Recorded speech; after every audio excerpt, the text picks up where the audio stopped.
الحمد للہ رب العالمین والعاقبۃ للمتقین والصلاة والسلام علی سید الانبیاء والمرسلین اما بعد فاعوذ باللہ من الشیطان الرجیم بسم اللہ الرحمن الرحیم یا ایہا الذین آمنوا اتقوا اللہ وکونوا مع الصادقین صدق اللہ مولانا العلی العظیم۔ باد توحید کے متوالو، شمع رسالت کے پروانوں، غوث و خواجہ اور رضا کے چاہنے والوں، آئیے سب سے پہلے ہم اور آپ نہایت ہی ادب اور احترام کے ساتھ اپنے اور ساری کائنات کے مرکز عقیدت جناب محمد الرسول اللہ صلی اللہ تعالی علیہ وسلم کی بارگاہ بے کس پناہ میں جس طرح سے میں آپ کو پڑھاؤں، میرے ساتھ مل کر مرد حضرات بآواز بلند اور ہماری مائیں، بہنیں اور بچیاں دھیمی آوازوں میں ہدیہ غلامی پیش کر لیں۔ پڑھیں الصلاۃ والسلام علیک یا رسول اللہ،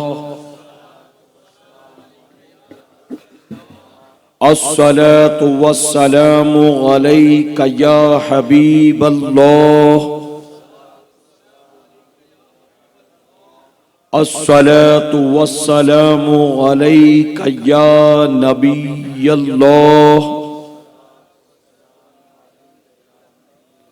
وعلی آلک واصحابک یا نور اللہ صلی اللہ تعالی علیہ وسلم۔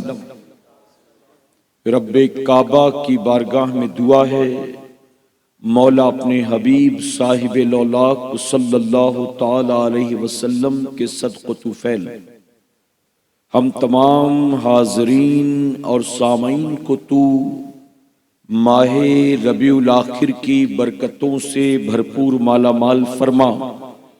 میرے کریم، اس سال جتنے تیرے بندوں اور بندیوں نے تیرے محبوب صلی اللہ علیہ وسلم کی 12ویں اور سیدنا سرکار غوث اعظم کی 11ویں منایا ہے، انہیں دنیا اور آخرت دونوں جہاں میں اس کا بہتر اجر عطا فرما، اور ہماری قیامت تک آنے والی تمام نسلوں کی گردن میں غوث اعظم کی غلامی کا پٹا ڈال دے۔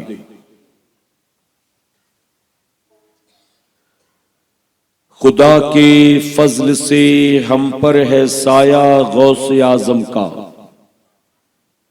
خدا کے فضل سے ہم پر ہے سایہ غوث اعظم کا، ہمیں دونوں جہاں میں ہے سہارا غوث اعظم کا۔ خدا کے فضل سے ہم پر ہے سایہ غوث اعظم کا، ہمیں دونوں جہاں میں ہے سہارا غوث اعظم کا، اور مریدی لا تخف کہہ کر تسلی دی غلاموں کو، مریدی لا تخف کہہ کر تسلی دی غلاموں کو، قیامت تک رہے بے خوف بندہ غوث اعظم کا۔ اور ندا دے گا منادی حشر میں یوں قادریوں کو، ندا دے گا منادی حشر میں یوں قادریوں کو، کہاں ہے قادری کر لیں نظارہ غوث اعظم کا۔ اور جمیل قادری 100 جاں سے قرباں اپنے مرشد پر، جمیل قادری 100 جاں سے قرباں اپنے مرشد پر، بنایا جس نے ہم جیسوں کو بندہ غوث اعظم کا۔ اور کسی شاعر نے بہت خوب کہا، ہمارے دین کی حقانیت کے یہ دونوں شاہد ہیں، ہمارے دین کی حقانیت کے یہ دونوں شاہد ہیں، معین الدین اجمیری محی الدین جیلانی۔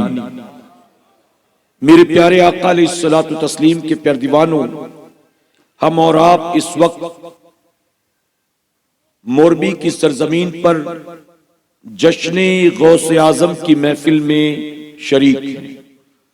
اللہ رب العزت محفل سجانے والوں کا سجانا اور ہمارا اور آپ کا یہاں آنا قبول فرمائے۔ میرے پیارے آقا علیہ الصلوۃ والتسلیم کے پیارے دیوانوں، یہ محفل وہ محفل ہے جہاں آنے والا اپنی مرضی سے نہیں آتا ہے، آتے وہی ہیں جنہیں اللہ توفیق عطا فرماتا ہے۔ یاد رکھیں، ایسی محفلوں میں آیا نہیں جاتا، ایسی محفلوں میں رب کی طرف سے بلایا جاتا ہے، اور جو لوگ آتے ہیں وہ بڑے خوش نصیب ہوتے ہیں۔ میں اکثر ایسی محفلوں میں یہ کہتا ہوں کہ ان محفلوں میں 2-4 گھنٹے بیٹھنا تو بہت بڑی بات ہے، اگر میرا کریم ایک لمحہ بیٹھنا بھی قبول کر لے تو قیامت میں وہی ایک لمحہ جنت کی ضمانت بن جائے گا۔ یہ موقع زندگی میں بار بار آیا نہیں کرتے۔ یہ اللہ کا بے پناہ کرم اور احسان ہے کہ اللہ نے ہمیں 12ویں بھی عطا کیا اور غوث پاک کی 11ویں بھی عطا فرمایا۔ میرے پیارے آقا کے پیارے دیوانوں، آپ جانتے ہیں کہ ہمارے اپنے بہت سارے بھائی، ہماری اپنی بہت سی بہنیں پچھلے سال 11ویں شریف میں ہمارے ساتھ رہے ہوں گے، لیکن اس سال 11ویں شریف آنے سے پہلے وہ دنیا سے رخصت ہو گئے۔ اللہ کا بے پناہ کرم اور احسان کہ ہم پچھلے سال بھی تھے اور اللہ نے اس سال بھی ہمیں 11ویں شریف کا بابرکت مہینہ عطا فرمایا ہے، اور ساتھ ہی میرے کریم کا یہ احسان ہے کہ اس نے ہمیں غوث پاک کے نام پر سجنے والی محفل میں آنے کی توفیق عطا فرمائی۔ میرے پیارے آقا کے پیارے دیوانوں، ان محفلوں میں صرف بیٹھ کر سننے پر اللہ ثواب نہیں دیتا، بلکہ اس محفل کی طرف اٹھنے والے ہر قدم پر میرا رب ثواب عطا فرماتا ہے۔ یہاں آپ کے دھڑکنے والے دل کی ہر دھڑکن پر آپ کو ثواب ملے گا، یہاں آپ کی زندگی کے گزرنے والے ہر لمحے پر آپ کو ثواب ملے گا۔ کسی شاعر نے یہاں تک فرمایا کہ جہاں ذکر رسالت معاب ہوتا ہے، جہاں ذکر رسالت معاب ہوتا ہے، وہاں پہ سانس بھی لینا ثواب ہوتا ہے۔ تو یہ وہ پاکیزہ اور یہ وہ بابرکت محفل ہے کہ جہاں بیٹھنے پر اللہ ہر سانس پر ثواب عطا فرماتا ہے۔ اور جانتے میرے نبی نے اس محفل کے بارے میں کیا فرمایا؟ صحابہ اکرام سے مخاطب ہو کر حضور اکرم صلی اللہ علیہ وسلم فرماتے ہیں، اے میرے صحابیوں، جب کبھی تم جنت کے باغوں سے گزرا کرو تو کچھ جنت کے میوے بھی چر لیا کرو، جنت کے میوے بھی کھا لیا کرو۔ اب جب صحابہ اکرام نے یہ سنا تو بڑے حیران ہوئے کہ ہم نے تو مکے میں کھجوروں کے باغ دیکھے، ہم نے مدینے میں بھی کھجوروں کے باغ دیکھے، ہم نے عرب کے مختلف شہروں میں کھجوروں کے باغ دیکھے، آخر زمین پر جنت کا باغ کہاں پر ملے گا؟ زمین اور جنت کا باغ یہ کیسے ممکن ہے؟ عرض کرتے ہیں آقا زمین پر ہمیں جنت کے باغ کہاں ملیں گے؟ تو حضور فرماتے ہیں زمین پر وہ حصہ جہاں اللہ کے ذکر کی محفل سجتی ہے، وہی حصہ زمین پر جنت کا باغ ہوا کرتا ہے۔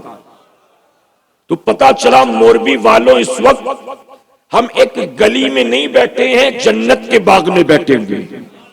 اور یہ میں نہیں کہتا بلکہ میرے نبی نے فرمایا، میرے نبی نے۔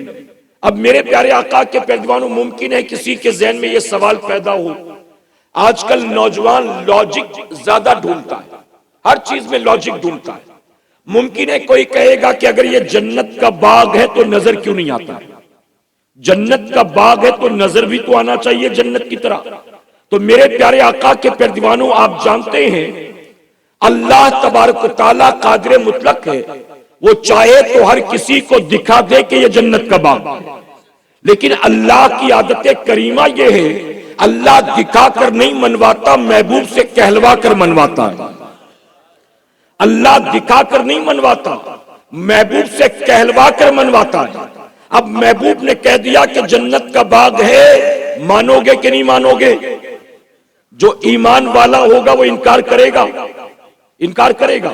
آپ جانتے ہیں حضور ہی کے کہنے پر ہم نے اللہ کو مانا، دیکھا ہے کسی نے؟ حضور نے فرمایا یہ اللہ کا کلام ہے، ہم نے قرآن کو اللہ کا کلام مان لیا۔ بتائیے نا، حضور ہی نے فرمایا کہ جنت ہے، ہم نے مانا کہ نہیں؟ تو جب ساری چیزیں بن دیکھے مانتے ہو تو پھر اسے جنت کا باغ کیوں نہیں مانتے ہو؟ کیوں نہیں مانتے؟ آپ جانتے ہو جب میرے آقا معراج کے سفر سے لوٹ کر آئے تو صحابہ اکرام نے حضور اکرم صلی اللہ علیہ وسلم کو گھیر لیا اور عرض کرتے ہیں کہ آقا ہم نے تو اللہ کو نہیں دیکھا، آپ دیکھ کر آئے ہیں، کم سے کم ہمیں بتا ہی دے کہ ہمارا اللہ کیسا دکھائی دیتا ہے۔ اس کی وجہ کہ ابو جہل ہم کو چھیڑتا ہے، ابو لہب پریشان کرتا ہے، عتبہ شیبہ تانے کستے ہیں، وہ کہتے ہیں کہ جس خدا کو تم نے دیکھا نہیں، جس کی آواز کو تم نے سنا نہیں، جس کو تم ہاتھ لگا سکتے نہیں، جسے تم محسوس کر سکتے نہیں، تم نے ایسے اندیکھے انچھوئے انجانے خدا کو اپنا معبود بنا رکھا ہے، ہمارے ساتھ ہمارے بتکدے میں چلو، ہم تمہیں اپنا خدا دکھاتے ہیں، تم اسے دیکھ بھی سکتے ہو، اسے چھو بھی سکتے ہو، اس کے قریب جا کر بیٹھ بھی سکتے ہو۔ آقا یہ ہمیں بار بار پریشان کرتے ہیں، ہم نے تو اللہ کو نہیں دیکھا، آپ دیکھ کر آئے ہیں، آپ کم سے کم بتا ہی دیں کہ اللہ کیسا دکھائی دیتا ہے۔ تو جانتے ہیں میرے نبی نے کیا فرمایا تھا؟ آقا فرماتے ہیں میں کیسے بتاؤں کہ وہ کیسا دکھائی دیتا ہے؟ ارے کوئی مثل ہو تو مثال دوں کہ وہ ایسا دکھائی دیتا ہے۔ اور جب نبی نے فرمایا کوئی مثل ہو تو مثال دوں کہ اللہ کیسا دکھائی دیتا ہے، تو گویا صحابہ ایک زبان ہو کر پکار اٹھے، ایک دیکھنے والے کا کہاں مان لیا ہے، ایک دیکھنے والے کا کہاں مان لیا ہے، بن دیکھے تجھے ہم نے خدا مان لیا۔ تو جب بن دیکھے خدا مان لیا تو بن جنت کا باغ دیکھے بھی ہم مانتے ہیں کہ یہ جنت کا باغ۔ اب جب جنت کے باغ کا پتہ چل گیا تو صحابہ نے عرض کیا کہ آقا وہاں پر کھانے کو میوے کون سے ملے گے، چرنے کو میوے کون سے؟ اچھا آج سنیوں کی محفلوں میں تو کچھ نہ کچھ بٹ بھی جاتا ہے، لیکن صحابہ کی محفل میں کون سی مٹھائیاں تھی بانٹنے کو، کون سی نان کٹائیاں تھی بانٹنے کو، وہاں کہاں زردہ اور حلوہ تھا جو آنے والوں کو دیا جاتا۔ تو صحابہ نے عرض کیا کہ آقا اس محفل میں چرنے کے لیے کون سا پھل ہے، جنت کے باغوں کا پھل کیا ہے؟ تو نبی فرماتے ہیں اللہ کے ذکر کی محفل میں بیٹھ کر سبحان اللہ کہنا، ماشاء اللہ کہنا، یہ گویا جنت کے باغ میں بیٹھ کر جنت کا میوہ کھانے کی طرح سے، جنت کا میوہ کھانے کی طرح سے۔ تو آج موربی والوں اللہ کا احسان ہے کہ اللہ نے ہمیں جنت کے باغ میں بیٹھنے کا موقع دیا ہے۔ اب یہاں علماء موجود، مفتی صاحب بھی موجود ہیں، اگر فتویٰ نہ دے تو ایک بات عرض کروں محبت کی بنیاد، میرے پیارے آقا کے پیارے دیوانوں آپ نے سنا ہوگا کل قیامت کے دن جب فیصلہ ہو جائے گا جنتی جنت میں چلے جائیں گے اور جہنمیوں کو جہنم میں داخل کر دیا جائے گا، سنا ہے آپ نے؟ اس کے بعد حضور کی شفاعت کے صدقے بہت سے جہنمیوں کو جہنم سے نکال کر جنت میں داخل کر دیا جائے گا۔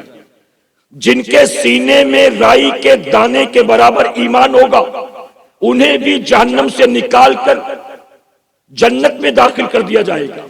یہ تو ممکن ہے کہ جہنمی کو جہنم سے نکال کر جنت میں داخل کر دیا جائے، لیکن یہ نہیں ہو سکتا کہ کوئی جنتی جنت میں چلا گیا تو پھر جنت سے نکال کر اس کو جہنم کی آگ میں ڈالا جائے۔ تو جو جنت میں چلا گیا اب اسے جنت سے کبھی نکالا نہیں جائے گا۔ اب اے سنیوں، نبی نے فرمایا یہ ذکر کی محفل جنت کا باغ ہے، اب اللہ نے جیتے جی زمین پر جنت کے باغ میں بیٹھنے کا موقع دے دیا ہے، تو یقیناً وہ میرا کریم، یقیناً وہ ستار و غفار ہمیں مرنے کے بعد جہنم میں نہیں داخل کرے گا، ہمیں مرنے کے بعد بھی وہ جنت ہی عطا فرمائے گا۔ میرے پیارے آقا کے پیارے دیوانوں، اب ایک اور بات عرض کر دوں، اجازت آپ کی۔ جنت کے باغ میں بیٹھ گئے، اب جنت کے باغ سے نکلنے کے بعد جہنم والا کام کرو گے تو پھر میں بھی کچھ نہیں کر سکتا ہوں۔ اب جنت کے باغ میں بیٹھنے کے بعد جب یہاں سے نکلو تو پھر وہی جہنمیوں کے کام کرو گے، وہی جہنمیوں کے۔ آپ نے سنا ہوگا شب برات قبیلہ بنو کلب کی بکریوں کے بالوں کے برابر اللہ جہنمیوں کو جہنم سے آزاد فرما دیتا ہے۔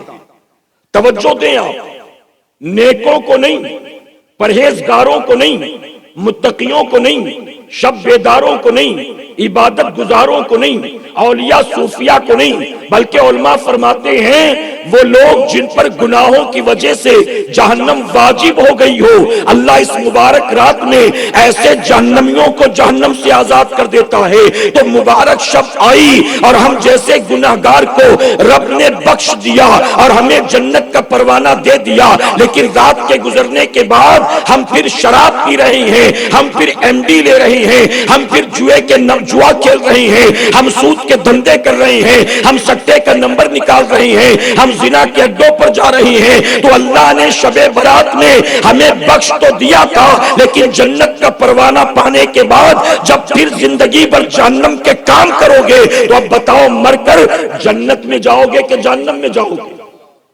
اب آپ کہو کہ شب برات میں تو بخشش ہو ہی گئی، اب تو عیاشیاں کروں، اب تو چوریاں کروں، اب تو ٹھگی کے دھندے کروں، اب تو جھوٹی قسمیں کھاؤں، اب تو ماں باپ پر بھلے ہاتھ اٹھاؤں، اب تو بیوی بچوں کا حق پامال کروں، اب تو مسجد کے امام کی دن رات قبر کھودتا رہوں، مجھے کوئی فرق نہیں پڑتا کیونکہ جنت کا پروانہ تو مل ہی گیا ہے۔ نہیں سنیو، ایسا نہیں ہے۔ اگر اللہ نے آپ کو بخش دیا، اللہ نے آپ کے گناہوں کو معاف کر دیا تو اب ہونا کیا چاہیے؟ میرے پیارے آقا کے پیارے دیوانوں، سیدنا عثمان غنی رضی اللہ تعالیٰ عنہ سے میرے آقا نے فرمایا تھا عثمان تم جنتی ہو، اب تم چاہے جو کرو، عثمان تم جنتی ہو، اب تم چاہے جو کرو۔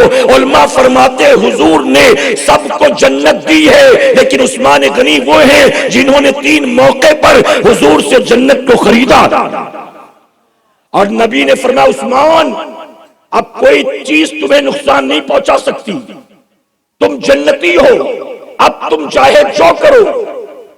جنت کے مالک و مختار سے جنت کا مزدہ پا کر بھی عثمان غنی نے نمازیں چھوڑی ہیں، عثمان غنی نے ماہ رمضان کے روزے چھوڑے ہیں، عثمان غنی نے قرآن کی تلاوت کرنا چھوڑا ہے، عثمان غنی نے زکوٰۃ دینا وہ سخاوت کرنا چھوڑا ہے۔ میرے پیارے آقا کے پروانوں، آپ عشرہ مبشرہ کی خلفائے راشدین کی اگر زندگی اٹھا کر دیکھیں تو پتا چلے گا کہ جنت کے مالک و مختار نے زمین پر بیٹھے بیٹھے ان کو جنت کے مزدے عطا کر دیے، لیکن وہ بھی فکر آخرت میں اللہ کی بارگاہ میں رویا کرتی تھی، کل قیامت میں میرا کیا بنے گا؟ یہ سوچ کر صدیق اکبر بھی روتے، عمر فاروق اعظم، اور یہ تو صحابہ ہیں۔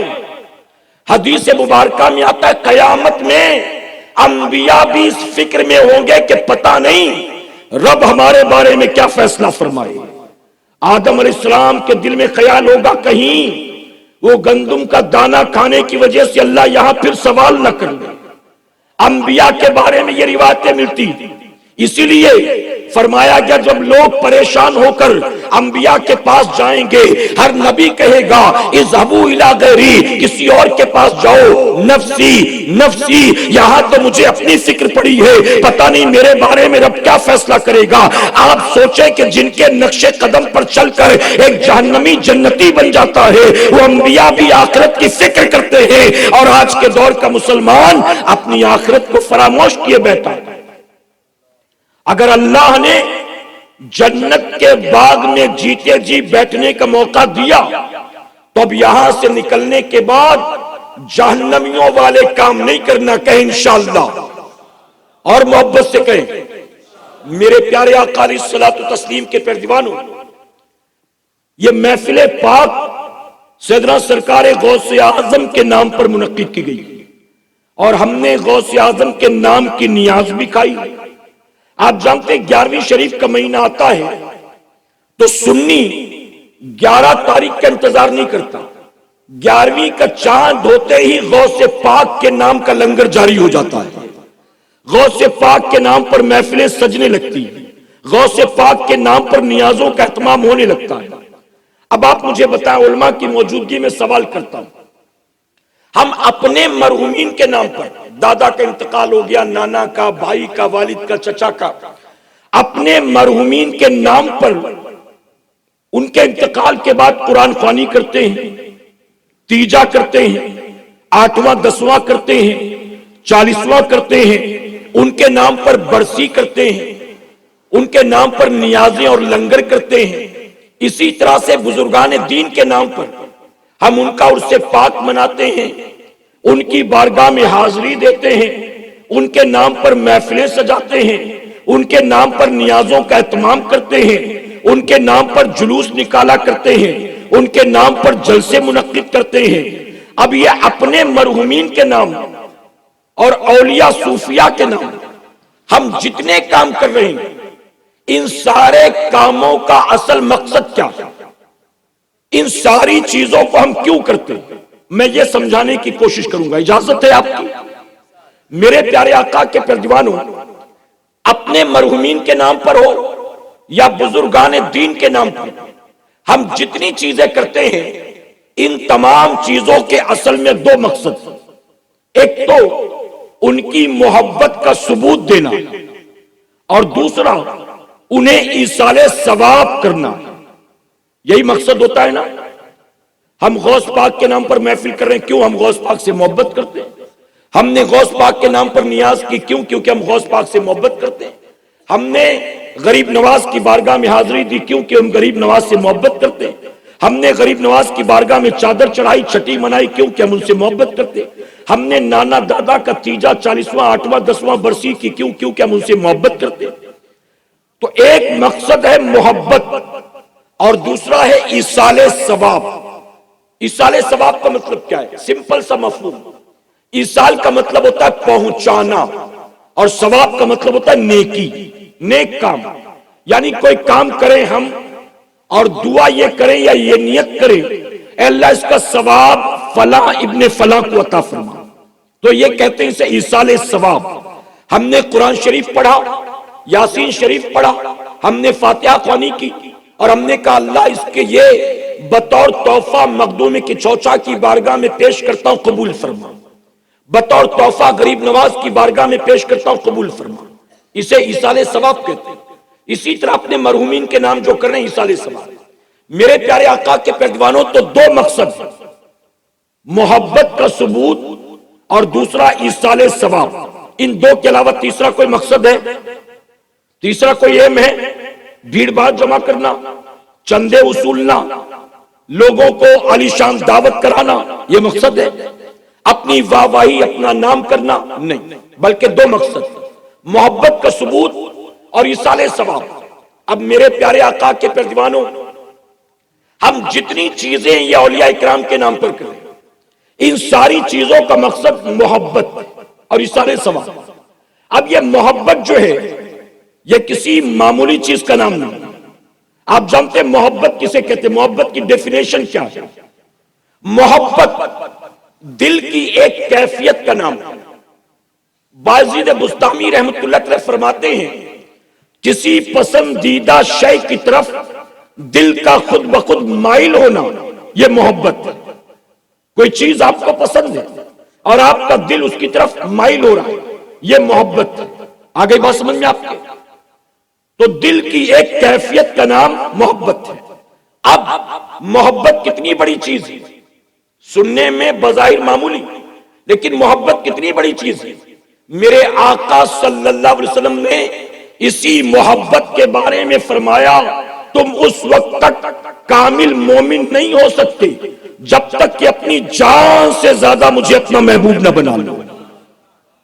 میرے آقا نے ایک مقام پر فرمایا، اپنے ماں باپ سے زیادہ، اپنی آل اولاد سے زیادہ، یہاں تک کہ اپنی جان سے زیادہ، جب تک تم مجھے محبوب نہ بنا لو تمہارا ایمان کامل نہیں۔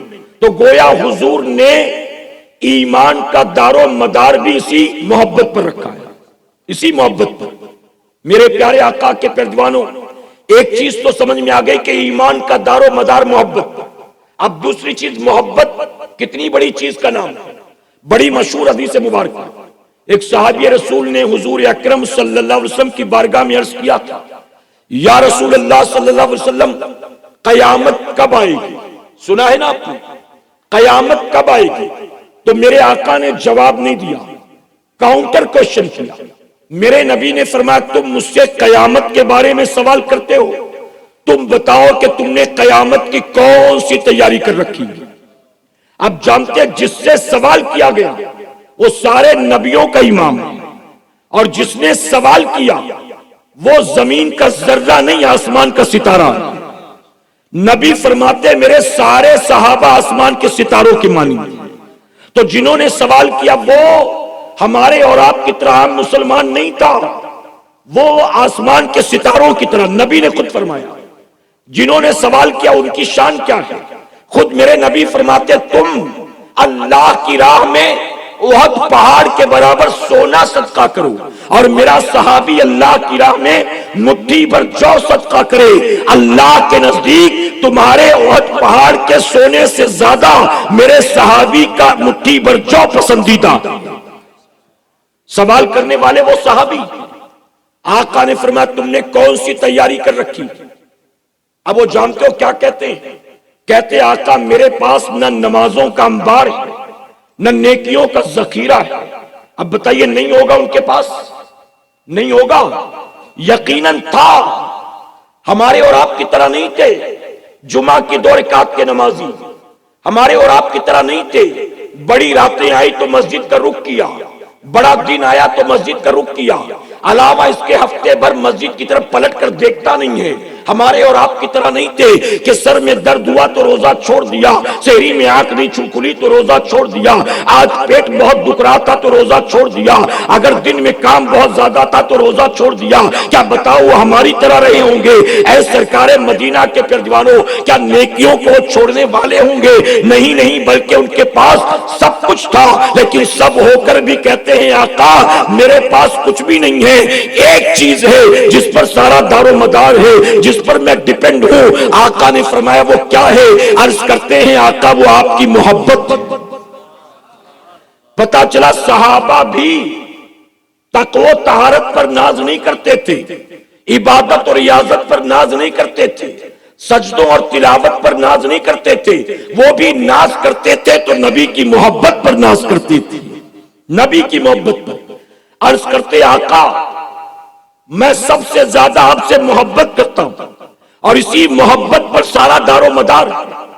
اب دوسرے موقع پر دوسری جگہ حضور اکرم صلی اللہ علیہ وسلم نے صحابہ میں اعلان کر دیا میرے صحابیوں جو جس سے محبت کرے گا قیامت کے دن اس کو اسی کے ساتھ اٹھایا جائے گا، اور محبت سے کہیں۔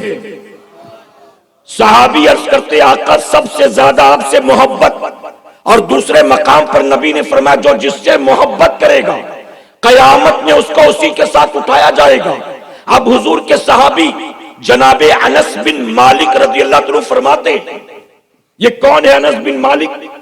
20 سال تک حضور کی خدمت میں رہے، اور خود بیان کرتے 20 سال میں نبی کی خدمت میں رہا، ان 20 سالوں میں میں نے دیکھا جب بھی کوئی سائل حضور کی بارگاہ میں سوال کرتا آقا کبھی کسی کو نہ نہیں فرماتے تھے، اگرچہ پیٹ پر پتھر باندھتے، اگرچہ 3 دن تک ان کے گھر کا چولہا نہ جلتا، لیکن اگر کوئی سوال کرتا تھا تو نبی خالی ہاتھ نہیں لوٹاتے تھے۔ انس بن مالک کہتے ہیں میرے آقا ہمیشہ سائل کو خوش کر کے بھیجا کرتے تھے۔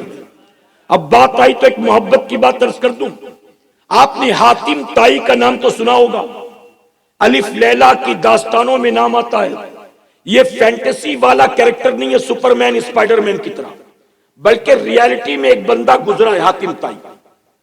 یہ مسلمان بھی نہیں تھا لیکن بڑا سخی بادشاہ تھا۔ ایک مرتبہ حاتم طائی کے پوتے اور ایک سید زادے میں آپس میں بات ہو رہی تھی۔ حاتم طائی کا پوتا کہتا ہے کہ میرے دادا اتنے سخی تھے کہ ان کے محل میں کئی دروازے تھے، اگر کوئی سائل ایک دروازے پر آ کر ہاتھ پھیلاتا میرے دادا اس کو دیتے تھے، اگر وہ پلٹ کر جاتا اور دوبارہ پھر دوسرے دروازے پر آتا میرے دادا پہچان لیتے لیکن پھر بھی منع نہیں کرتے تھے، دوبارہ دیتے تھے۔ اگر وہ وہاں سے جا کر تیسرے دروازے پر آتا، میرے دادا پہچان لیتے، پھر بھی منع نہیں کرتے، تیسری بار بھی دیتے تھے۔ اگر وہ 100 دروازے سے آتا تو 100 بار دیتے تھے، اتنے سخی تھے کہ کبھی خالی نہیں لوٹاتے تھے۔ اب حاتم طائی کی تعریف کرنے کے بعد سید زادے سے کہتا ہے اب تم اپنے دادا کے بارے میں بتاؤ۔ اب تم تو جانتے ہو سید زادے نے کیا کہا؟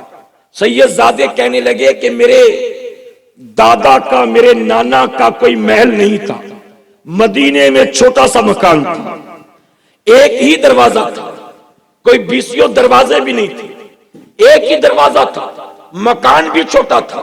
لیکن میرے نانا کی سخاوت کا عالم یہ تھا کہ اگر کوئی سائل آ کر اس دروازے پر ہاتھ پھیلاتا تو پہلی بار ہی میں میرے نانا اس کو اتنا عطا کر دیتے کہ پھر اسے کسی دروازے پر جانے کی ضرورت نہیں پڑتی۔ سبحان اللہ۔ پہلی بار ہی میں اتنا دے دیتے، پھر کہیں نہیں جاتا تھا، بلکہ آقا کی بارگاہ سے لینے والا دینے والا بن جایا کرتا تھا۔ بتائیے ہے نا میرے پیارے آقا علیہ الصلوۃ والتسلیم کے پیروانوں، تو میں عرض کر رہا تھا جناب انس بن مالک کہتے 20 سالوں میں نے دیکھا میرے نبی نے کسی کو خالی ہاتھ نہیں لوٹایا۔ جناب انس بن مالک بیان کرتے ہیں کہ زندگی میں مجھے سب سے زیادہ 2 مرتبہ خوشی ہوئی، اس سے زیادہ خوشی نہ کبھی اس سے پہلے نہ کبھی اس سے بعد۔ اس کے بعد پوچھا گیا وہ 2 موقع کون سے؟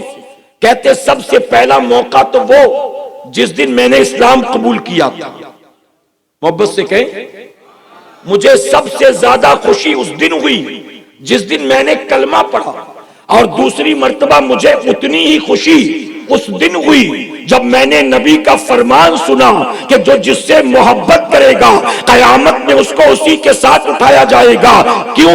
کہتے کیونکہ میں جانتا تھا میرے اعمال ایسے نہیں تھے کہ قیامت میں حضور کے ساتھ اٹھایا جاتا، میرے پاس نیکیاں اتنی نہیں تھی کہ میں قیامت میں صدیق اکبر کے ساتھ اٹھایا جاتا، میں نے کوئی اتنی عبادت نہیں کر رکھی تھی کہ میں قیامت میں عمر فاروق اعظم کے ساتھ اٹھایا جاتا، میرے اعمال تو ایسے نہیں تھے کہ ان بڑے بڑے آقاؤں کے ساتھ میں قیامت میں اٹھایا جاتا، لیکن جب نبی کا فرمان سنا تو میں خوش ہو گیا۔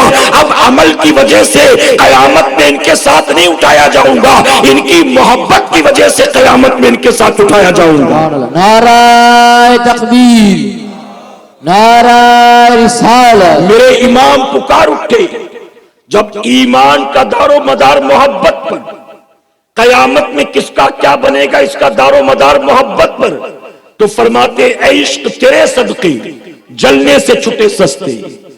جب سب کچھ اسی پر ڈیپینڈ کرتا ہے تو کہتے اے عشق تیرے صدقے جلنے سے چھٹے سستے، جو آگ بجھا دے گی وہ آگ لگائی، وہ آگ۔ میرے پیارے آقا کے پیروانوں، اب ہم یہ جو کچھ کر رہے ہیں اس کی اصل وجہ محبت کیا ہے؟ محبت۔ اب کیا جو کچھ کر رہے ہیں محبت کے ثبوت کے لیے یہی کافی ہے؟ جناب سہل بن عبداللہ رضی اللہ عنہ بیان کرتے ہیں، صحابی رسول بیان کرتے ہیں کہ اگر تم اللہ سے محبت کرتے ہو تو اللہ سے محبت کی دلیل یہ ہے کہ تم قرآن سے محبت کرو، اور فرماتے اگر تم قرآن سے محبت کرتے ہو تو قرآن سے محبت کی دلیل یہ ہے کہ تم صاحب قرآن سے محبت کرو، اور اگر تم صاحب قرآن سے محبت کرتے ہو تو اس کی دلیل یہ ہے کہ تم صاحب قرآن کی سنتوں سے محبت کرو، ان کی اطاعت کرو، ان کی سنتوں سے محبت کرو۔ اور میرے آقا صلی اللہ علیہ وسلم خود فرماتے ہیں میری محبت کی دلیل یہ کہ جو مجھ سے محبت کرتے ہیں تم ان سے محبت کرو، میری محبت کی دلیل یہ کہ تم میری اہل بیت سے محبت کرو، میری محبت کی دلیل یہ کہ تم میری سنتوں سے محبت کرو۔ یہ کون کہہ رہا ہے؟ میرے آقا، میرے پیارے آقا علیہ الصلوۃ والتسلیم کے پیارے دیوانوں، محبت کے نام پر ہم بھی بہت کچھ کر رہے ہیں، لیکن نبی نے جس بات کا حکم دیا محبت کرتے ہو تو یہ کام کرو، صحابی رسول نے جو بیان کیا محبت کرتے ہو تو یہ کام کرو۔ اب بتائیے ہم وہ سارے کام کر رہے ہیں. میں آپ سے معذرت کے ساتھ سوال پوچھوں گا، مفتی صاحب موجود ہیں، علماء اکرام کی موجودگی میں ایک سوال. ہم حضور کی میلاد کے موقع پر جھنڈے لگاتے ہیں، بلا شبہ جائز. ہم حضور کی میلاد کے موقع پر لائٹیں لگاتے ہیں، بلا شبہ جائز ہے. ہم جلوس نکالتے ہیں، جائز ہے. ہم جلسہ سجاتے ہیں، جائز ہے. ہم کھیر پوری بناتے ہیں، جائز ہے. ہم حلوہ بھی پکاتے ہیں، جائز ہے. ہم نیازیں تقسیم کرتے ہیں، جائز ہے. ہم نعتوں کی محفل سجاتے ہیں، جائز ہے. ہم نبی کی میلاد پاک کے موقع پر یہ جتنے کام کر رہے ہیں یہ سب جائز ہیں. لیکن دل پر ہاتھ رکھ کر مجھے جواب دو کہ ان میں سے جتنے کام ہم کر رہے ہیں حضور نے اس میں سے کس کام کا ہمیں حکم دیا؟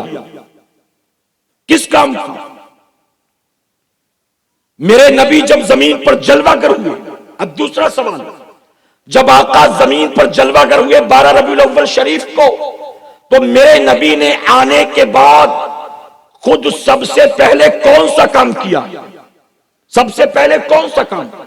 ہر سیرت بیان کرنے والا، تاریخ بیان کرنے والا، سوانے لکھنے والا لکھتا ہے کہ آمنہ خاتون فرماتی ہیں جب میرے گھر بچے کی ولادت ہوئی تو زمین پر جلوہ گر ہونے کے بعد سب سے پہلے میرے بیٹے نے اللہ کا سجدہ کیا. میرے نبی آئے تو سب سے پہلے سجدہ کیا. نبی نے سجدوں کا حکم دیا، نماز کی تاکید کی. نماز پڑھنے پر جو انعام ملیں گے نبی نے واضح کر دیا. نماز نہیں پڑھو گے تو کیا وعید آئی نبی نے بتا دیا. اب ہم میلاد پاک کے موقع پر سب کریں، نبی نے جو کہا، نبی نے جو کیا وہ نہ کریں، نبی خوش ہو جائیں گے؟ نبی خوش ہوں گے؟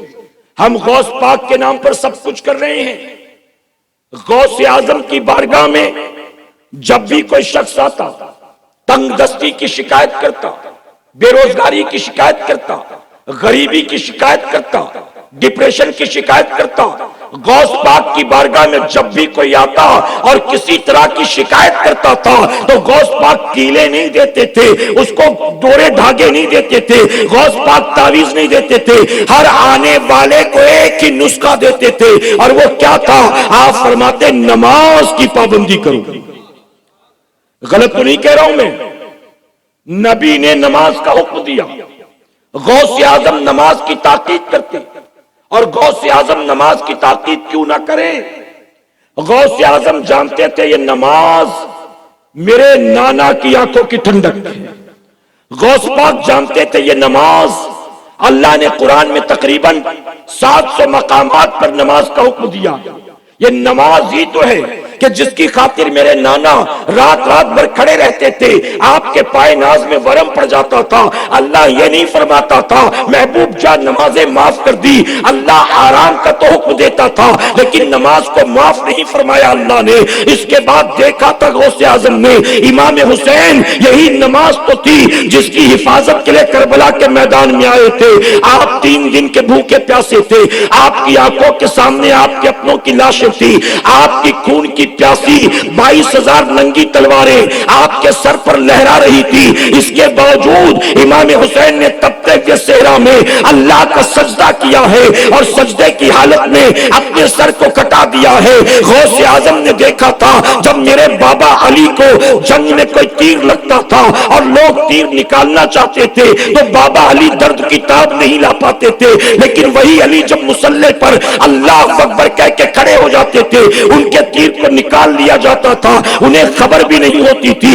غوث اعظم نے دیکھا تھا میری ماں فاطمہ رات کو عشاء کی نماز سے فارغ ہونے کے بعد مصلی پر 2 رکعت نفل نماز کی نیت کر کے کھڑی ہو جاتی تھی، اور جب پہلی رکعت کا پہلا سجدہ کرتی تھی تو پہلے سجدے میں فجر کی اذان ہو جاتی تھی.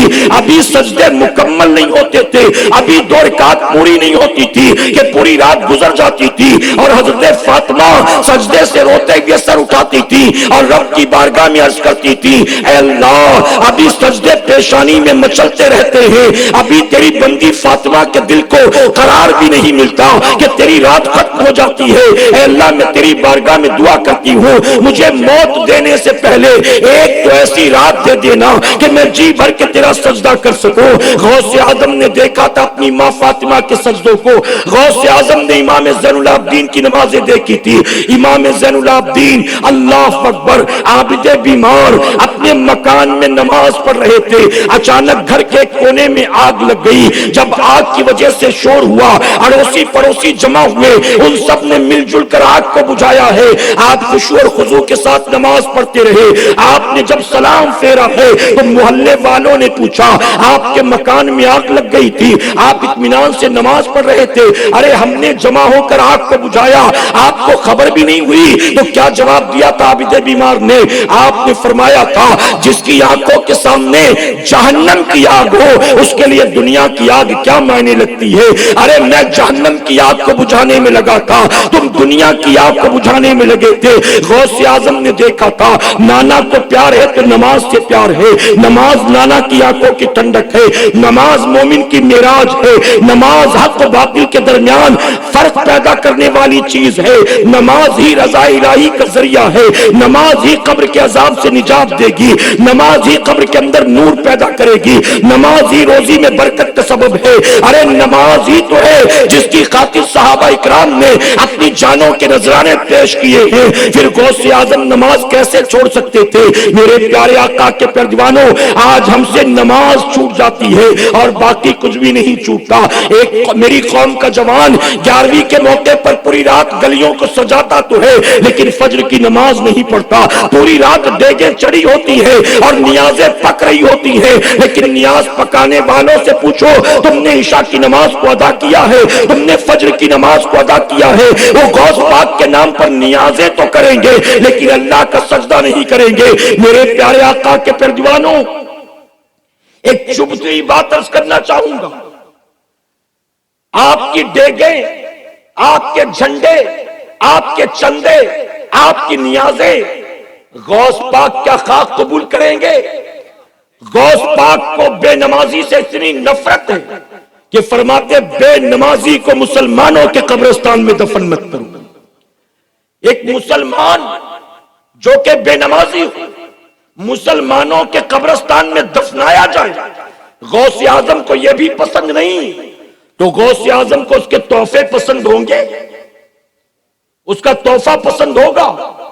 اور سن لو سنیوں، یہاں علماء موجود ہے میری اصلاح کے لیے، ہم جتنی چیزیں کرتے ہیں اولیاء کے نام، صوفیاء کے نام، عرس کے نام، میلاد کے نام، ان ساری چیزوں کا شمار مستحب میں ہے یا نفل میں، لیکن اس میں سے کچھ بھی فرض یا واجب نہیں۔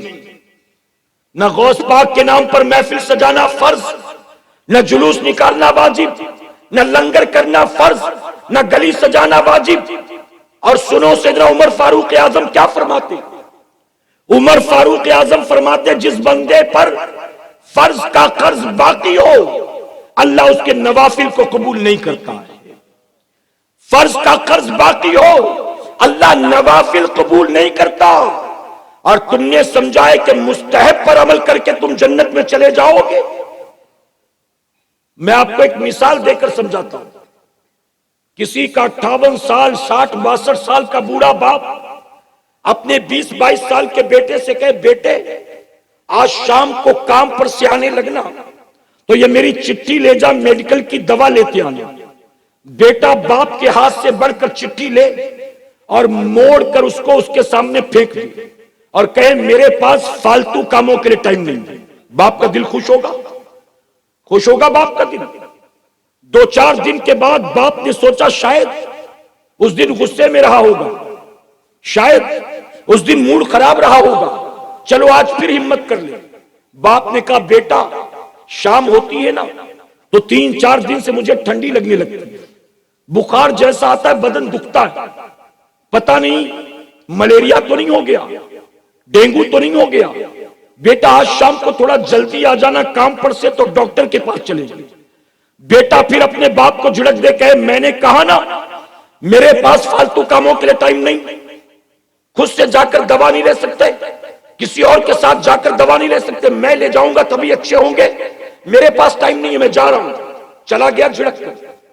پھر 4 دن کے بعد باپ نے کہا بیٹا تم لوگ تو رات کو سو جاتے ہو، لیکن جب میں لیٹتا ہوں نا میرا پیر پتہ نہیں کیوں دکھنے لگتا ہے۔ رات کو تھوڑا میرا پیر دبا دیا کر تاکہ میں بھی سو جاؤں۔ تم سو جاتے ہو، میں پوری رات کروٹ بدلتا ہوں۔ پھر سے جوان بیٹا ڈانٹ دے کہ میں کوئی دن بھر مزے سے بستر پر سو کے تنخواہ نہیں لاتا، میں بھی کولو کے بیل کی طرح دن بھر بھاگتا دوڑتا ہوں تو گھر کا چولہا جلتا ہے، میں تمہارا پیر ویر دبانے والا نہیں۔ باپ پھر خاموش ہو۔ 2 دن کے بعد پھر بیٹے سے باپ نے ہمت کر کے کہا، بیٹا آج صبح سے میرا سر درد سے پھٹ رہا ہے، بیٹا تھوڑا سا سر میں تیل لگا دے۔ بیٹا کہے گا میں نہیں لگاتا، میرے پاس ٹائم نہیں ہے۔ باپ کہے گا بیٹا ایک گلاس پانی پلا دے۔ بیٹا کہے گا باپ سے اتنے بوڑھے بھی نہیں ہو گئے کہ اپنے ہاتھ سے اٹھ کر پانی بھی نہیں لے سکتے، میں پانی پلانے والا نہیں ہوں۔ اب باپ جو بھی کہتا بیٹا بات بات پر جھڑک دیتا ہے۔ اب بتائیے 2-4 مہینے کے بعد اگر وہی بیٹا جو دن رات جھڑکیاں دیتا تھا، اپنے باپ کی نافرمانی اور بغاوت کرتا تھا، اگر 3 مہینے کے بعد وہ کہے ابا مجھ کو تنخواہ ملی ہے اور میں یہ 8,000 کا موبائل آپ کے لیے لے کر آیا ہوں، ابا یہ موبائل میری طرف سے تحفہ ہے آپ کے لیے، تو بتاؤ باپ وہ موبائل لے کر کیا بیٹے کو دعائیں دے گا؟ کہے گا بیٹا اچھا ہوا تو نے موبائل لایا، میں نے تیری ساری نافرمانی کو بھلا دیا، میں نے تیری جھڑکیوں کو بھلا دیا، میں نے تیری ناراضگی کو بھلا دیا۔ اب بیٹے تو موبائل لے آیا ہے، اب مجھے پیاس نہیں لگے گی، اب میرا سر بھی نہیں دکھے گا، اب مجھے رات کو نیند اچھے سے آ جائے گی، اب مجھے کبھی بخار بھی نہیں آئے گا۔ کیا بتاؤ وہ جو دن رات اپنے بوڑھے باپ کو جھڑکتا رہا، اگر اس نے لا کر موبائل فون دے دیا تو باپ اس کی ساری غلطیوں کو معاف کر دے گا؟ باپ کیا بتاؤ موبائل لے کر بھول جائے گا کہ یہ کتنا بڑا باغی ہے؟ یہ مثال سمجھانے کے لیے سنیوں، اللہ نے جس بات کا حکم دیا، رسول اللہ نے جس بات کا حکم دیا، اولیاء صوفیاء نے جس بات کا حکم دیا، ہم وہ کوئی بات نہ مانیں اور اپنے حساب سے جو سمجھ میں آئے کرتے رہیں، کیا بتاؤ ہماری نافرمانیوں کو معاف کر دیا جائے گا؟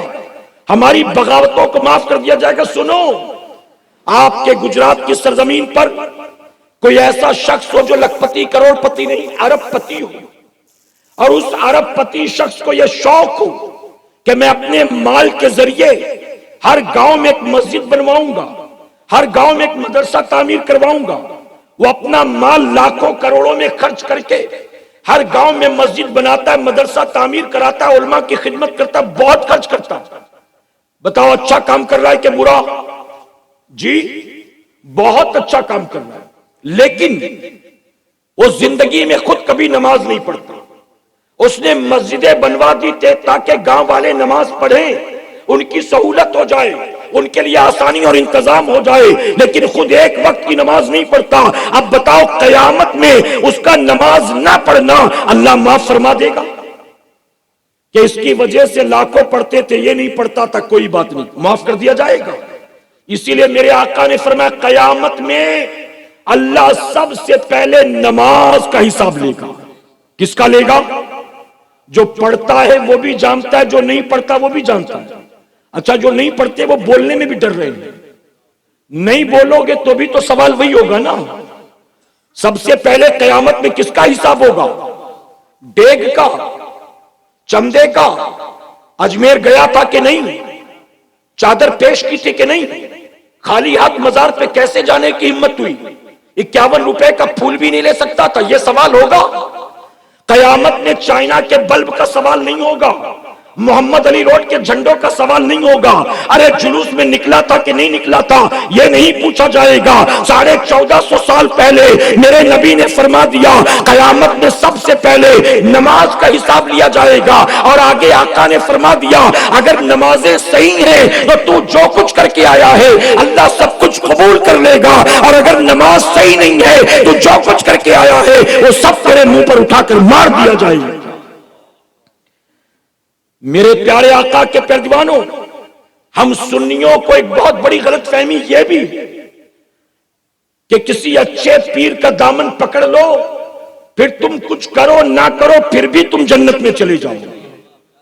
غلط تو نہیں کہہ رہا ہوں میں، یہ بھی بہت بڑی غلط فہمی ہو گئی، اور اسی چکر میں مارکیٹ میں بہت سے جوہلا بھی آ گئے ہیں پیر بن کر، بہت سے جوہلا کہ بیٹا تو دکانداری دیکھ میں دنیا داری دینداری دیکھوں گا، بیٹا لفافے ٹائم پر پہنچتے رہیں، نماز کی تجھے ضرورت نہیں ہے، روزے کی تجھے ضرورت نہیں۔ باقاعدہ ہمارے پاس شکایتیں آتی ہیں، ایسے ایسے مکار آ گئے ہیں جو اپنے مریدوں کو کلیئرلی نماز معاف کر دیتے ہیں۔ آپ کو سن کر تعجب ہوگا، مجھے کسی شخص نے کال کیا کہ ہمارے علاقے میں فلاں جگہ سے ایک پیر صاحب آتے ہیں، غور سے سنیے گا، یہ ہماری دین سے دوری کا نتیجہ ہے۔ ہمارے علاقے میں فلاں جگہ سے ایک پیر صاحب آتے ہیں، جب تک پیر صاحب رہتے ہیں روزانہ رات کو ذکر کی محفل سجتی ہے، نہ پیر صاحب نماز پڑھتے ہیں نہ مریدین نماز پڑھتے ہیں، لیکن ذکر کی محفل روز ہوتی ہے اور روزانہ لنگر اور نیاز کا بھی اہتمام ہوتا ہے، اور ان کے جو مرید پہلے سے ہوتے ہیں وہ سینکڑوں لوگوں کو اور جمع کر کے رکھتے ہیں مرید بنانے کے لیے۔ اب وہ شخص کہتا ہے کہ حضرت وہ پیر صاحب جب کسی کو مرید بناتے تو مرید بنانے کے بعد 3 چیزیں سکھاتے، 3 باتوں کی تعلیم دیتے۔ وہ 3 باتیں کیا ہیں؟ سنو سنیوں، اپنے مریدوں کو 3 باتوں کی وہ پیر تعلیم دیتا۔ سب سے پہلی بات، اللہ کچھ بھی نہیں ہے، معاذ اللہ، جو تیرا پیر ہے وہی تیرا خدا ہے، کہ معاذ اللہ۔ اب کوئی مرید پوچھے کہ اب تک میں بن خدا کے تھا، کیونکہ تو پیر آج ہی بنا، میرا تو آج ہی مجھے خدا ملا، معاذ اللہ۔ یعنی تم وہ جاہل پیر گویا اپنے مریدوں کو یہ بتانا چاہتا ہے کہ اب اپنے پیر کو ایسے ہی چاہو جیسے کہ خدا سے محبت کرنی ہوتی ہے۔ وہ گویا پیر نہیں وقت کا فرعون، وہ پیر نہیں وقت کا نمرود ہے، ان کا بھی تو نعرہ یہی تھا، میں تمہارا خدا، وہ صرف بادشاہ نہیں، خدا بھی میں ہی ہوں، معاذ اللہ۔ وہ جاہل پیر کہتا ہے خدا کچھ بھی نہیں، جو تمہارا پیر ہے وہی تمہارا رب ہے، کہ معاذ اللہ، وہی تمہارا خدا۔ دوسری چیز کہتا تمہیں آج سے نماز پڑھنے کی کوئی ضرورت نہیں ہے، کیونکہ قرآن میں نماز کا کہیں بھی حکم نہیں آیا ہے، کہ معاذ اللہ، آپ بھی کہیں معاذ اللہ۔ کہتا ہے قرآن میں نماز کا کہیں بھی حکم نہیں ہے، نہ خود حافظ، نہ خود عالم، نہ خود مفتی۔ کوئی پوچھنے والا پوچھے کہ جاہل تجھے قرآن پڑھنا آتا ہے؟ ظالم تجھے قرآن کس سے پڑھا ہے کہ تجھے کہیں قرآن میں نماز کا حکم ہی نظر نہیں آیا؟ تیسری چیز، سب سے پہلے تو اللہ سے ہٹا دیا، پھر نماز سے ہٹا دیا، اب اس کے بعد تیسری چیز، اس قرآن کو پڑھنے کی کوئی ضرورت نہیں کیونکہ یہ اصلی قرآن نہیں ہے، معاذ اللہ۔ یعنی کوئی لا کر دکھائے کہ یہ دیکھو یہ آیات جس میں اللہ نے نماز کا حکم دیا، تو کہے گا میں نے تو پہلے کہہ دیا نا، یہ قرآن ہی ڈپلیکیٹ ہے، معاذ اللہ۔ اب بتاؤ یہ 3 چیزیں اپنے مریدوں کو جو ان 3 باتوں کی تعلیم دے رہا ہے، اپنے مریدوں کو بے عمل نہیں بنا رہا ہے، اپنے مریدوں کو اسلام سے باہر کر رہا ہے۔ ایسے پیر کو جو اپنا پیر مانے وہ خود گویا اسلام سے خارج ہو گیا۔ اور یہ میرے پیارے آقا کے پیروانوں سن لو، علماء کی موجودگی میں ایک بات ذمہ داری کے ساتھ کہتا ہوں، ہر عالم اللہ کا ولی ہو یہ ضروری نہیں۔ یہاں علماء بیٹھے نا، ہر عالم اللہ کا ولی ہو ضروری نہیں ہے، لیکن ہر ولی کا عالم ہونا ضروری ہوتا ہے۔ کوئی ولی جاہل نہیں ہو سکتا ہے، کیوں؟ حرام حلال کی تمیز نہیں ہے، ولی کیسے ہوگا؟ جائز ناجائز کا فرق نہیں ہے، ولی کیسے ہوگا؟ شریعت کے احکام جانتا نہیں ہے، ولی کیسے ہوگا؟ میرے پیارے آقا کے پیروانوں، ہماری دین سے دوری کی بنیاد آج مارکیٹ میں ایسے ایسے پیر فقیر آ چکے ہیں جو صرف اپنے لوگوں کو، اپنے مریدوں کو بے عمل نہیں بناتے ہیں بلکہ ان سے کفر بھی کرواتے ہیں، اسلام سے باہر بھی کرا دیتے ہیں۔ اور ہم نے یہ سوچ رکھا ہے پیر صاحب جو کہیں گے، پیر کی بات حق کی لکیر ہے، پیر نے کہہ دیا تو بات ختم۔ اور میں معذرت کے ساتھ کہوں گا سنیو، آج ہمارے یہاں پر ایسے ایسے پیر آ گئے ہیں جو خود پیر ہو کر اپنے مریدوں کو دوسرے پیروں کا دشمن بناتے ہیں۔ خانقاہوں میں لڑائیاں ہو رہی ہیں، سلسلوں میں لڑائیاں ہو رہی ہیں۔ ایک مسجد کا ٹرسٹی دوسری مسجد کے ٹرسٹیوں سے نہیں بنتی، ایک پیر کی دوسرے سلسلے کے پیر سے نہیں بنتی۔ غلط تو نہیں کہہ رہا ہوں میں؟ اب سنو، پیر کون ہوتا ہے؟ آپ یہ سوچیں کہ میں نے کسی پیر کے ہاتھ میں ہاتھ دے دیا اب وہ پیر لے جائے گا جنت میں. تو سنو، میں کبھی کبھی پوچھتا ہوں آپ کے گجرات کے علاقے میں آپ کس کے مرید ہیں؟ کہتے فلاں فلاں پیر کے.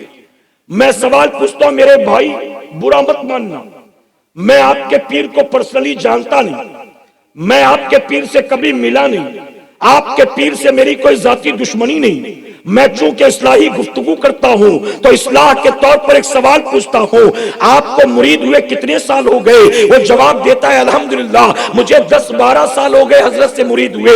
میں نے کہا کہ 10-12 سال میں پیر صاحب کبھی گھر آئے کہ نہیں آئے؟ اس نے کہا پیر صاحب جب بھی ہمارے علاقے میں آتے ہیں الحمدللہ میرے ہی گھر پر ٹھہرتے ہیں، حضرت کے آنے جانے کا انتظام میں ہی کرتا ہوں، حضرت کو کھانے میں کیا پسند ہے میں ہی جانتا ہوں، حضرت کا پورا شیڈیول بھی میں ہی بناتا ہوں، حضرت کو تحفے تحائف بھی میں ہی دیتا ہوں، اگر کسی کی دکان و مکان پر لے جانا ہو حضرت کو گاڑی میں بٹھا کر میں ہی لے جاتا ہوں، حضرت جب اپنے شہر سے آتے جاتے ہیں تو ٹکٹ بھی میں ہی نکلوا کر دیتا ہوں. میں اس مرید سے کہتا ہوں میرے بھائی برا مت ماننا، 12 سال ہو گئے تجھ کو مرید ہوئے، ان 12 سالوں میں تو نے اپنے پیر پر لاکھوں خرچ کر دیا، لیکن دل پر ہاتھ رکھ کر بتا 12 سال میں تو نے پیر کو کتنا کچھ دے دیا، لیکن تیرے پیر نے تجھے کیا دیا؟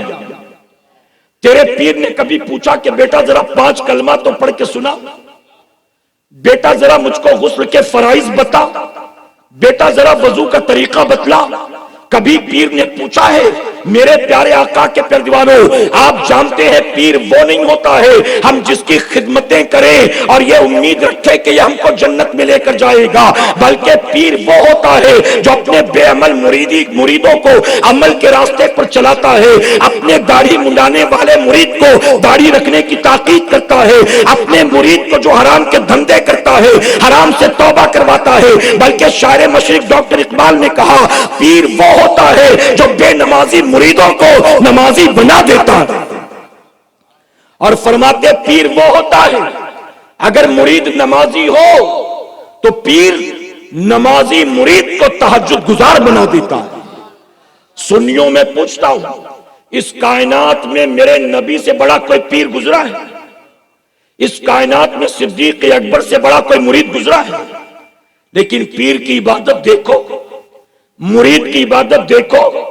ارے میرے نبی جو صدیق اکبر کے پیر ہیں جنت کے مالک بھی ہیں، آقا نے خود اپنے مرید کو جنت کا پروانہ دے دیا، لیکن پیر کی راتیں دیکھ لو، آقا پوری رات نمازیں پڑھتے، آپ کے پائے ناز میں ورم پڑ جاتے تھے، اور مرید اپنے کمرے میں پوری رات نماز پڑھتا. اور صدیق اکبر کی نمازوں کا حال یہ تھا، علماء فرماتے کبھی حالت قیام میں پوری رات قرآن کی تلاوت کرتے تھے، کبھی رکوع میں چلے جاتے تو سجدے بھول جاتے تھے، پوری رات رکوع میں گزر جاتی تھی، اور کبھی سجدے میں پیشانی رکھ دیتے، اللہ کی تسبیح بیان کرتے، اللہ پردے اٹھا دیتا، جلوے یار میں ایسے کھوتے ایک سجدے کے بعد دوسرا سجدہ یاد نہ رہتا، پوری رات سجدے میں گزار دیتے تھے.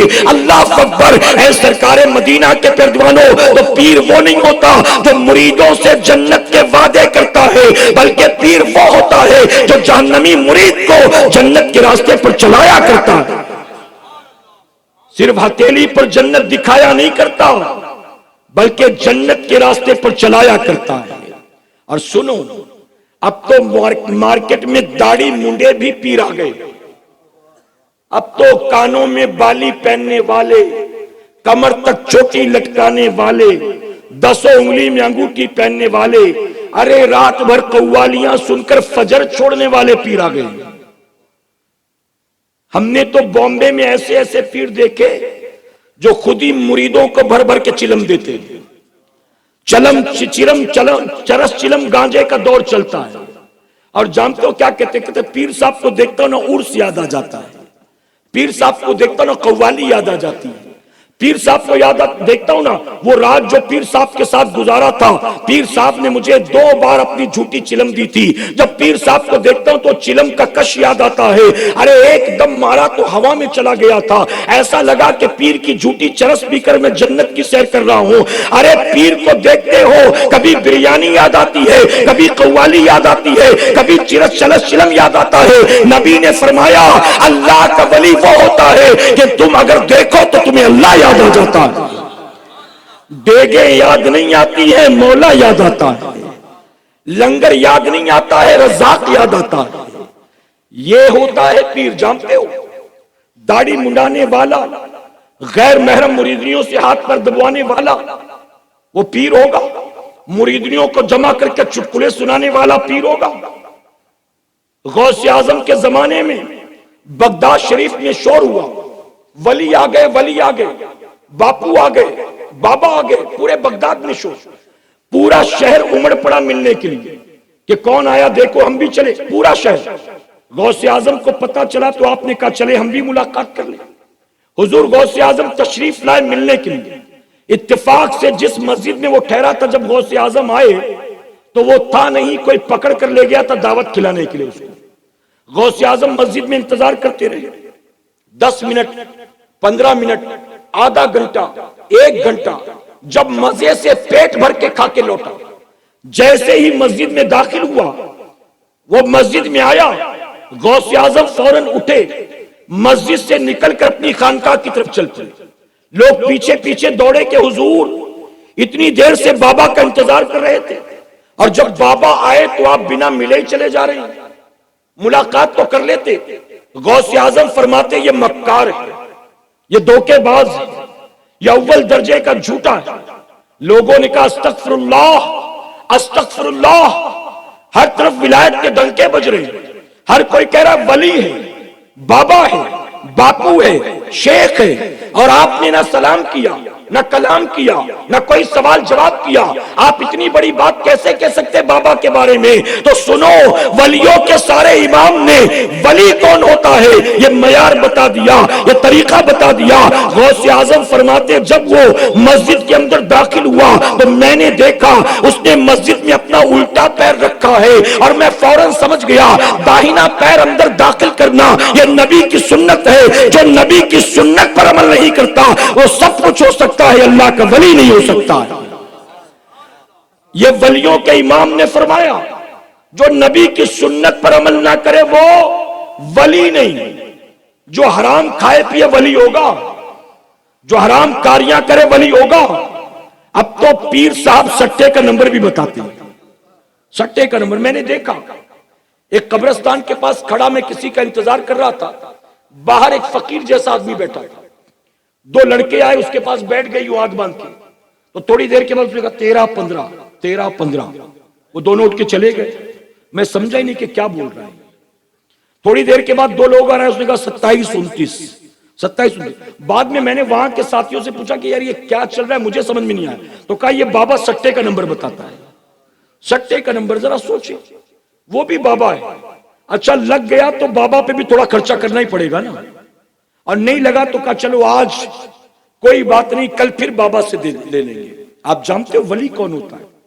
ایک بزرگ دنیا کو ٹھوکر مار کر ایک پہاڑی پر جا کر بیٹھ گئے، 30 سال تک اللہ کی عبادت کی، کسی سے ملنا جلنا نہیں، کہیں آنا جانا نہیں، کوئی مرید نہیں، کوئی دعوت نہیں، کوئی دعا تعویذ کچھ بھی نہیں۔ 30 سال پہاڑی پر بیٹھے اللہ کا ذکر کر رہے ہیں۔ لوگ ان کے پاس آتے دعا کی درخواست لے کر، کوئی کہتا بابا دعا کر دیں بیٹی کا اچھی جگہ رشتہ ہو جائے، کوئی کہتا بابا دعا کر دیں اپنا ذاتی مکان بن جائے، کوئی کہتا بابا دعا کر دیں کاروبار کو لے کر بہت پریشان ہوں، کاروبار کی پریشانی دور ہو جائے۔ لوگ ان کے پاس صبح سے شام تک دعائیں کروانے کے لیے آتے تھے۔ ایک مرتبہ وہ بابا بیٹھا زارو قطار رو رہا تھا، تو لوگوں نے پوچھا بابا آپ کیوں رو رہے ہیں؟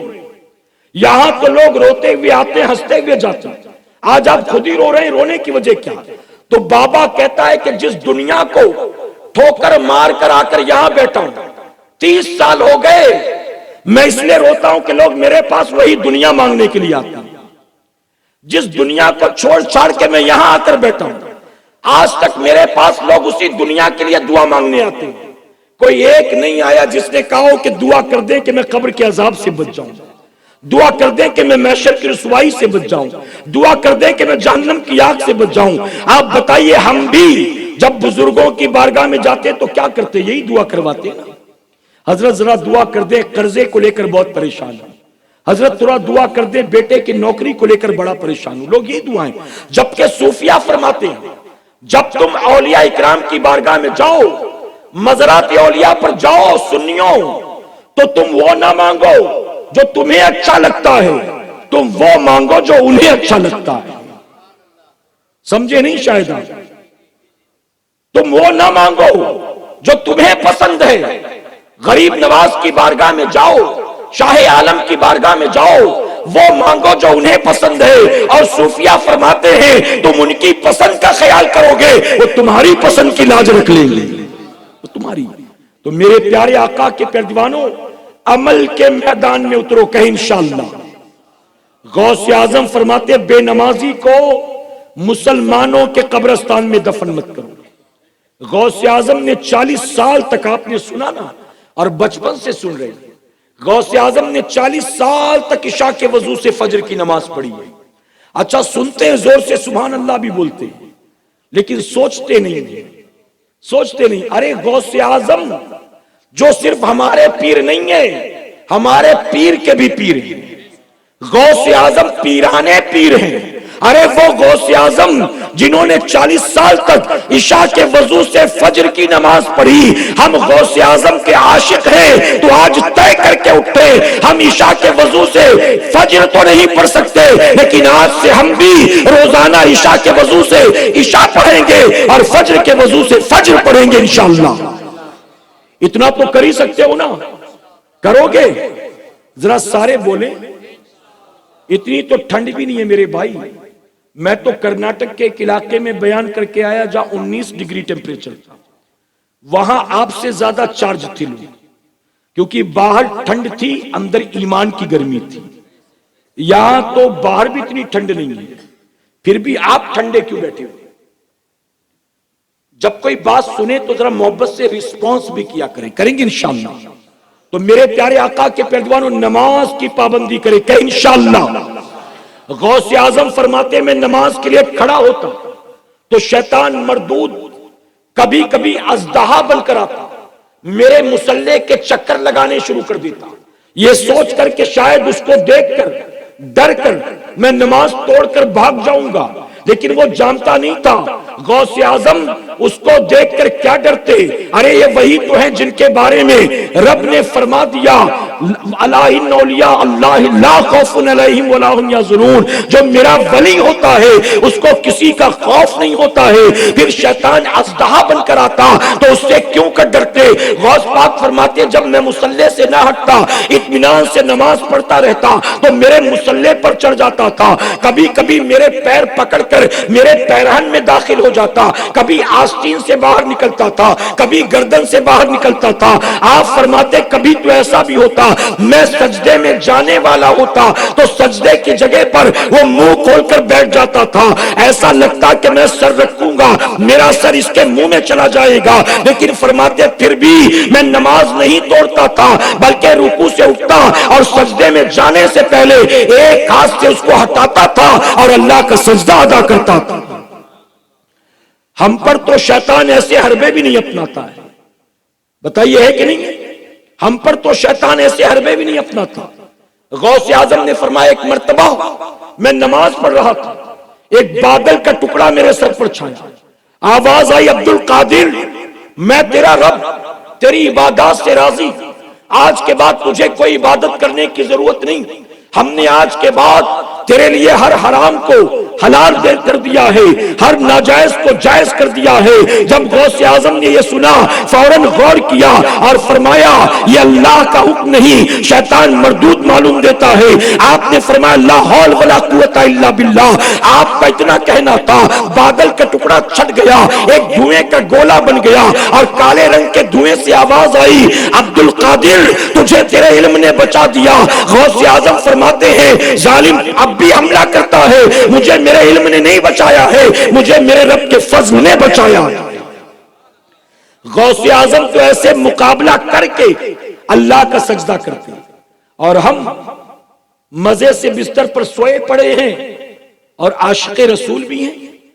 روزانہ اٹھ کر یزید کی طرح داڑھی منڈائیں اور عاشق اہل بیت بھی ہیں. اپنے بوڑھے ماں باپ کو جھڑکی بھی دیں اور غوث اعظم کے عاشق بھی ہیں. ارے غوث اعظم چھوٹے بچے تھے، ماں نے کہا بیٹا عبد القادر کچھ بھی ہو جائے جھوٹ مت بولنا. وہ غوث اعظم جس نے ماں کی نصیحت پر عمل کیا, آپ کے ہاتھوں پر وقت کے ڈاکوؤں نے توبہ کر لی. ارے 8 سال کے بچے ہو کر جب ماں کے حکم پر عمل کرتے ہیں, ہم ہٹے کٹے جوان ہو کر اپنے ماں باپ کو جھڑکی دیتے ہیں. ہم کیا عاشق غوث اعظم ہیں؟ غوث اعظم کے چاہنے والے ہماری مائیں بہنیں بھی سن رہی, وہ بھی سنیں.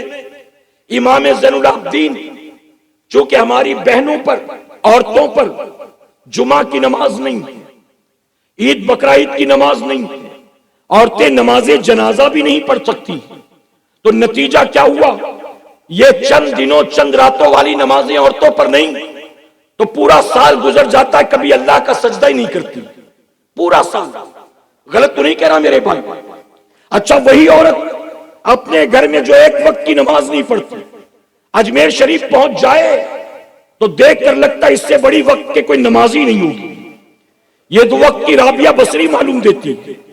مسلح لپیٹ کے اثر پڑے گی اور پھر یاسین شریف پڑھ رہی ہے اور دیکھ رہی مغرب کا ٹائم ہوا کہ نہیں ہوا, مغرب کا ٹائم ہوا کہ نہیں ہوا, پتہ نہیں اذان کب ہوگی, سجدہ کب کروں. اور جیسے ہی اذان ہوئی کتاب بند کیا, فوراً مغرب کی نماز ادا کی, اور مغرب پڑھنے کے بعد گھر آئی یا ہوٹل کے کمرے میں آئی تو وہاں آنے کے بعد عشاء نہیں پڑے گی, پھر صبح سوئے گی تو فجر بھی نہیں پڑے گی. برا مت ماننا میرے بھائی. حضرت یہاں بیٹھے جو خود ٹور چلاتے ہیں, میں نے تو ایسے ایسے مسلمانوں کو دیکھا عمرہ کرنے کے لیے جاتے ہیں, ظالم مکے مدینے میں پہنچ کر بھی اللہ کا سجدہ نہیں کرتے. غلط تو نہیں کہہ رہا ہوں میں؟ نمازوں کے وقت نہ پڑھو جماعت کے ساتھ, ہم بھی نہیں پڑھتے, اپنے ہوٹل کے کمرے میں تو پڑھ لو, لیکن وہ نمازیں وہاں پہنچ کر, میں کہتا ہوں ارے مکے مدینے بھی نہیں پڑھے گا تو کیا قبر میں جا کے پڑھے گا؟ یہاں بھی نہیں پڑھا ظالم, کہاں پڑھے گا تو, کہاں پڑھے گا؟ اور اب تو برا مت ماننا میرے بھائی, لوگ عمرہ پر بھی ایسے جاتے ہیں جیسے پکنک پر جا رہے ہیں.